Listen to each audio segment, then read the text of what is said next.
ఒక్కసారి కొమ్మూరి గోల్డ్ కి కాల్ చేయండి. తాకట్లో ఉన్న మీ బంగారాన్ని విడిపించి మార్కెట్ ప్రైస్ కి వాళ్ళు కొనుక్కుని మిగతా డబ్బులు మీకు ఇచ్చేస్తారు. ఎయిర్ ఇండియా పైలట్లకు నిర్వహిస్తున్న విస్తృత డ్రగ్ స్క్రీనింగ్ లో మరో ఇద్దరు పైలట్లు ప్రాథమిక పరీక్షలో విఫలమయ్యారు. అయితే వాళ్ళు నిషేధిత మత్తు పదార్థాలు తీసుకున్నారా లేక వైద్యుల సూచనల మేరకు ఉపయోగిస్తున్న మందుల కారణంగా పరీక్షల్లో ఫలితం వచ్చిందా అనే విషయాన్ని ఇప్పుడు నిర్ధారించేందుకు ప్రస్తుతం ధృవీకరణ పరీక్షలు నిర్వహిస్తున్నారు.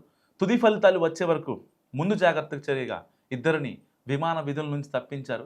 So Phuket to Delhi air India విమానం కెప్టెన్కు నిర్వహించిన నిర్ధారణ పరీక్షలో గంజాయి ఉన్నట్లు తేలిన తర్వాత ఎయిర్ ఇండియా తన పైలట్లందరికీ విస్తృత స్థాయిలో డ్రగ్ స్క్రీనింగ్ ప్రారంభించింది.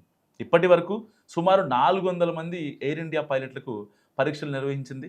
సాధారణంగా నిబంధనల ప్రకారం ప్రతి ఏడాది విమాన సిబ్బందిలో కనీసం 10% మందిని కోయిన్సిడెన్స్గా డ్రగ్ పరీక్షలకు ఎంపిక చేయాల్సి ఉంటుంది. అయితే తాజా పరిణామాల నేపథ్యంలో ఎయిర్ ఇండియా అంతకంటే విస్తృతంగా పరీక్షలు నిర్వహిస్తోంది. తాజాగా ఇద్దరు పైలట్లు ప్రాథమిక డ్రగ్ స్క్రీనింగ్లో విఫలమైనట్లు సమాచారం. అయితే ప్రాథమిక పరీక్ష ఫలితాన్ని మాత్రమే తుది నిర్ధారణగా పరిగణించరు.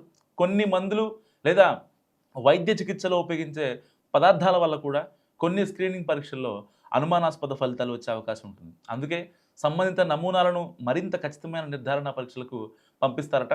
సో తుది ఫలితాలు వచ్చిన తర్వాతే వారు నిషేధిత పదార్థాలు తీసుకున్నారా లేదా అనేది స్పష్టమవుతుంది. సో ఈ టెస్టులకు కారణమైన ప్రధాన ఘటన ఆగస్టు 4న జరిగిన పుకెట్ టు ఢిల్లీ విమానానికి సంబంధించింది. ఎయిర్బస్ A320 విమానం ప్రయాణిస్తుండగా అకస్మాత్తుగా సుమారు 300 అడుగుల ఎత్తు నుంచి అది డౌన్ అయిపోయింది. ఈ ఘటనలో 24 మంది ప్రయాణికులు సిబ్బంది గాయపడ్డారు.